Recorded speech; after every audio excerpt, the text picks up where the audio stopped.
خداوند کے زندہ کلام میں سے پیدائش کی کتاب اس کا 9واں باب۔ اور خدا نے نوح اور اس کے بیٹوں کو برکت دی اور ان کو کہا کہ بارور ہو اور بڑھو اور زمین کو معمور کرو، اور زمین کے کل جانداروں اور ہوا کے کل پرندوں پر تمہاری دہشت اور تمہارا رعب ہوگا، یہ اور تمام کیڑے جن سے زمین بھری پڑی ہے، اور سمندر کی کل مچھلیاں تمہارے ہاتھ میں کی گئیں، ہر چلتا پھرتا جاندار تمہارے کھانے کو ہوگا۔ ہری سبزی کی طرح میں نے سب کا سب تم کو دے دیا، مگر تم گوشت کے ساتھ خون کو جو اس کی جان ہے نہ کھانا۔ میں تمہارے خون کا بدلہ ضرور لوں گا، ہر جانور سے اس کا بدلہ لوں گا، آدمی کی جان کا بدلہ آدمی سے اور اس کے بھائی بند سے لوں گا۔ جو آدمی کا خون کرے اس کا خون آدمی سے ہوگا، کیونکہ خدا نے انسان کو اپنی صورت پر بنایا ہے۔ اور تم بارور ہو اور بڑھو اور زمین پر خوب اپنی نسل بڑھاؤ اور بہت زیادہ ہو جاؤ۔ اور خدا نے نوح اور اس کے بیٹوں سے کہا، دیکھو میں خود تم سے اور تمہارے بعد تمہاری نسل سے اور سب جانداروں سے جو تمہارے ساتھ ہیں، کیا پرندے، کیا چوپائے، کیا زمین کے جانور، یعنی زمین کے ان سب جانوروں کے بارے میں جو کشتی سے اترے عہد کرتا ہوں۔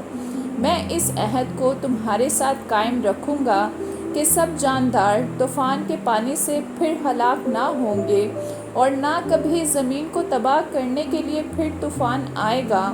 اور خدا نے کہا کہ جو عہد میں اپنے اور تمہارے درمیان اور سب جانداروں کے درمیان جو تمہارے ساتھ ہیں پشت در پشت ہمیشہ کے لیے کرتا ہوں، اس کا نشان یہ ہے کہ میں اپنی کمان کو بادل میں رکھتا ہوں، وہ میرے اور زمین کے درمیان عہد کا نشان ہوگی۔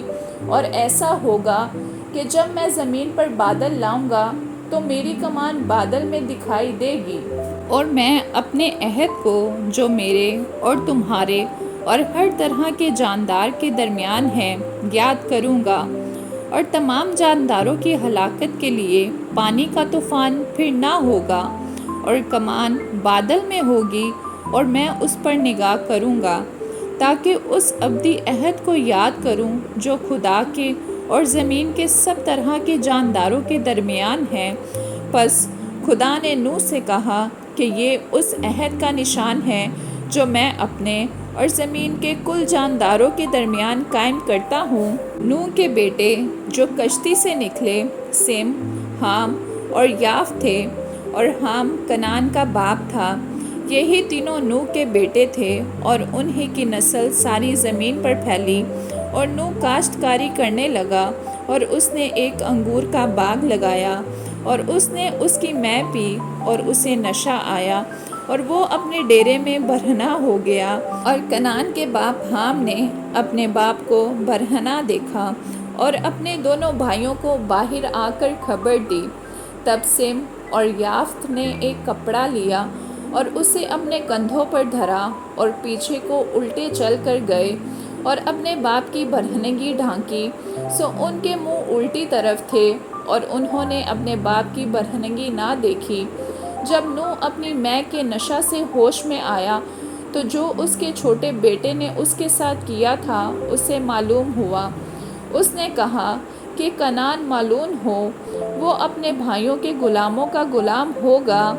پھر کہا، خداوند سم کا خدا مبارک ہو، اور کنعان سم کا غلام ہو۔ خدا یافت کو پھیلائے کہ وہ سم کے ڈیروں میں بسے، اور کنعان اس کا غلام ہو۔ اور طوفان کے بعد نوح 350 برس اور جیتا رہا، اور نوح کی کل عمر 950 برس کی ہوئی، تب اس نے وفات پائی۔ آمین۔